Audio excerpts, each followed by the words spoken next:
Birthday ni Bato ngayong January 21. Ha? Pareho pala kami nito ni Bato January ah. January din pala itong si Bato de la Rosa. So, ika-64th na birthday niya, ngayong araw, January 21, so naglabas siya ng pahayag. O, nagparamdam si Bato. Naglabas ng pahayag. O, babasahin natin itong pahayag niya at pag-usapan natin. Pag-usapan natin. O, sabi ni Bato, "Here I am, alive and well, gratefully celebrating 64 years of this God-given life." Oh, sabi niya daw, ano daw siya? Alive and well. Oh, buhay at mabuti daw ang kanyang kalagayan. I am waiting. So, naghihintay daw siya. Anong hinihintay niya? Sabi niya, waiting for a true seeking for justice to emerge and take over. O, hinihintay niya daw, hinihintay niya daw na lumitaw ang hustisya. At ito'y mangibabaw. Hindi sabi niya, not this threat of fake and foreign meddling from those who do not and can never know us or be us. If indeed there are cases against me, then wait for a time and a certainty that I shall be able to face these cases as a Filipino before Filipinos. Ang laman ng statement ni Bato, ini-insist niya na yung usual na narrative ng mga DDS, hindi sila papayag na litisin ng dayuhang korte. Kung mayroon daw silang pananagutan, sa Pilipinas sila mananagot. So, yan yung yan yung central na tema ni Bato dito. Na linalabanan nila ang dayuhan. Dito daw sa kanyang ginagawang pagtatago, hinihintay niya daw na lumabas ang hustisya. Hindi daw siya papayag na nanghihimasok ang dayuhan sa atin. Kung kailangan daw na harapin niya ang pananagutan niya, sa lokal daw na korte at mga Pilipino ang magliliti sa kanya. Kung papayag lamang ako na ako'y huhulihin at lilitisin ng mga tao at korting banyaga, tila binabaliwala ko na rin ang pakikipaglaban ng ating mga bayani at sundalo para sa ating kasarinlan. Hinding-hindi ko sasayangin ang dugo at pawis ng mga Pilipinong lumaban para sa Pilipinas. This is patriotism. In-invoke niya yung patriotismo pagka makabayan. Kasi daw yung ating mga bayani, mga sundalo, nakipaglaban para sa kalayaan ng Pilipinas laban sa dayo. Hindi niya daw yan sasayangin. Sabi niya, I remain patient and composed. I remain dignified. Sa kanya daw, ano daw siya? Relax naman siya. Hindi naman daw siya at nananatili daw siyang may dignidad. To those who are all too eager and impatient, try flipping your script. Ask yourself, why are you so excited to surrender your fellow Filipino to foreigners? Where is your moral fiber? Why are you the first to applaud the collapse of our sovereignty? I wait, too, for your change of heart. Sa lahat ng mga nakaalala at bumati, sa lahat ng mga patuloy na sumusuporta, nagdarasal at nagmamahal, maraming salamat. I am even braver, knowing you are with me in this fight.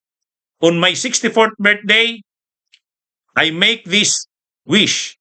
If I may be permitted, that the Philippines will once more be restored to true nationhood, one that demands that justice be served right here on our shores, in our courts.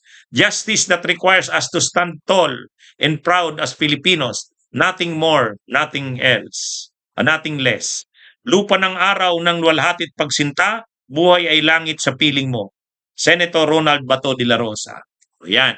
Binasa ko ng buo para bigyan din natin ng pagkakataon na basahin natin as is, word for word, kung anong sinabi niya. Ang sinasabi ni Bato, yan din yung sinasabi ni Digong. Wala namang daw sa kanilang problema na panagutin sila sa kanilang mga ginawa. Kaya lang, gusto daw ang dapat daw dito sa Pilipinas sila litisin. Ang problema dito kay Duterte, abogado. Ang problema rin kay Bato, senador. Dapat si Duterte na abogado, dating presidente, si Bato na senador, dapat alam nila na ang sovereignty sinasabi nila, Yung sovereignty, soberanya, hindi absolute yan. Ang mga bansa sa mundo, may sovereignty yan. Bawat bansa may sovereignty, may soberanya. Pero tayo ay bahagi ng komunidad ng mga bansa sa mundo. We are part of the community of nations. Kaya nga member tayo ng United Nations. Ha? At sa mundo, maraming mga krimen, maraming mga nangyayaring krimen sa mundo na hindi naman krimen na sa lugar mo o sa bansa mo. Mayroong mga krimen na crimes against humanity na. Mayroong mga krimen na tinuturing na ng sangkatauhan na krimen sa international humanitarian law tulad ng genocide, war crimes. Hindi na pwede yan na litisin lang sa bansa na yan. Ha? Katulad nung nangyari ng World War II. Noong World War II, pinatay ni Hitler ang 6 million na Jews. Malilitis mo ba yung mga official niya na naiwan kasi nagpakamatay si Hitler? O paano mo mapapanagot yung mga Nazi officials na naiwan pa, buhay pa? Lilitisin mo siya sa Germany? Germany ang maglilitis noon? Hindi. Ang krimen ni Hitler ay krimen sa sangkatauhan. Lahat ng mga kasabwat niya dapat litisin ng sangkatauhan. Kaya nag-create noon ng Nuremberg Court. Ang mga judges doon may Amerikano, may Pranses, may British. International court yun. Wala pa kasing ICC noon. Yun ang naglitis. May mga naparusahan doon na bitayin. Mayroon ding naparusahan ng habang buhay lang na pagkakabilanggo. Nung yung mga Hapon na nagsagawa ng maraming krimen, war crimes, kung makapatay ka ng tao sa barilan dahil sa labanan, hindi yan war crimes. Pero kung pinatay mo ang mga civilian population, ni-rape mo, war crimes na yan. Maraming ganyang krimen ang mga Hapones, yung mga militaristang Hapon. Kahit sa Pilipinas, marami silang ginawang ganyan. Sa China, sa Vietnam. Anong ginawa? Nag-create na naman ng court, Tokyo Court. Ang tawag doon, Tokyo Trial. Naparusahan sila. Sino na naman ang korte na yon? International Court na naman yon. Si wala pa noong ICC. Nag-create ng special court para lang sa Tokyo. Yung Prime Minister ng Japan, si Hideki Toho, ay pinarusahang mabitay. Binitay si Hideki Toho. Yan yung mga pangyayari sa mundo. Yung sa Germany, genocide, war crimes, crimes against humanity. Yung sa Japan, war crimes. Kahit tapos na yung World War II, marami pa rin ganyan. Sa Bosnia, yung massacre ng mga Muslims doon. Nagagawa nila Milosevic. Kaya nag-create na naman ng special court doon. Yung special court ng Yugoslavia. Former Yugoslavia. Yung killing fields ng Kampuchea, nila Pol Pot. Ang daming pinatay, milyon na Kampucheans. Killing fields. So, namatay na si Pol Pot pero yung number 2 niya, yung mga sumunod sa kanya, nilitis yun. Nag-create na naman ng court doon. Itong mga bagay na ito, ibig bang sabihin dahil nilitis yung mga leader dati ng Khmer Rouge kasama ni Pol Pot, nilitis ng United Nations, ibig sabihin hindi ginagalang ang soberanya ng Cambodia? Hindi. Hindi yun paglabag sa sovereignty ng Kampuchea. Yung ginawa sa Germany na nagbuong ng Nuremberg Court, na composed ng iba-ibang mga lahi na naglitis ng mga war criminals nung panahon ng Nazi Germany, yun ba ay paglabag sa sovereignty ng Germany? Hindi. Yung ginawa sa Tokyo, na nilitis ng mga korte na dayuhan ang mga judges, yun ba ay paglabag sa sovereignty ng Tokyo? Hindi. Yung nangyari sa Rwanda, yung nangyari sa former Yugoslavia, hindi. Kaya lang dahil sa dami ng mga krimen na ganyan, karumaldumal na mga krimen, nag-create na ng permanenting court. Yan yung ICC. Sana alam niya ni Bato dahil senador siya eh. Dapat alam niya ni Duterte dahil lawyer siya eh. Oh, yung krimen na nangyari sa Pilipinas, hindi naman simpleng krimen yun. Ang daming pinatay. Oh, ginamit na justification yung war on drugs. Kaya yung paulit-ulit nilang sinasabi na hindi tayo pwedeng litisin ng dayuhang korte, hindi naman simple yung krimen na nagawa nila. Crimes against humanity yun. Dapat alam ni Bato yun dahil senador siya. Ang sovereignty ay hindi absolute. Tayo ay bahagi ng community ng nations. Member tayo ng United Nations. Kahit hindi ka member ng ICC, kung nakaganyan na ang nagagawa mong krimen, pinapatay mo na ang mga mamamayan mo.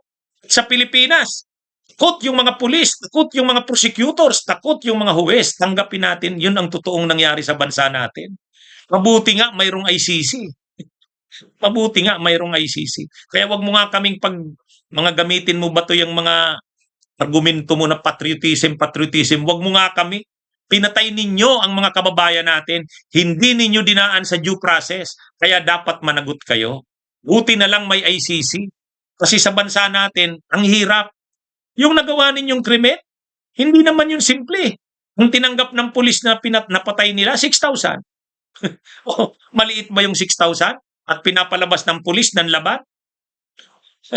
Ilan lang ang naparusahan doon? Yung kay Kian? Salamat na lang at mayroong ICC. Salamat na lang. Ito ngang ano natin eh. Korupsyon na nga lang ito, nahihirapan pa tayo. Korupsyon na lang yan, nahihirapan pa. Oh, yan pang 30,000, 25,000 na napatay. Mahirap. Mabuti nga na wag na yang litisin dito sa bansa natin, doon na yan. Kasi ang krimen na yon ay krimen sa sangkatauhan. Yan, bato. Wag mo nga kaming paggamitan ng mga patriotism mo na yan. Managot kayo sa ginawa ninyo. Ang krimen ninyo ay hindi na krimen sa bansa natin, krimen sa sangkatauhan. Crimes against humanity. Yan mga kabunyog ang masasabi natin sa pahayag ni Bato. Bunyog, bunyog, halikan na kasama ka. Bunyog, kapag buklod ay may pag-asa. Luzon, Visayas, Mindanao, isa ang pananaw. Sa bagong Pilipinas ang bunyog isisigaw.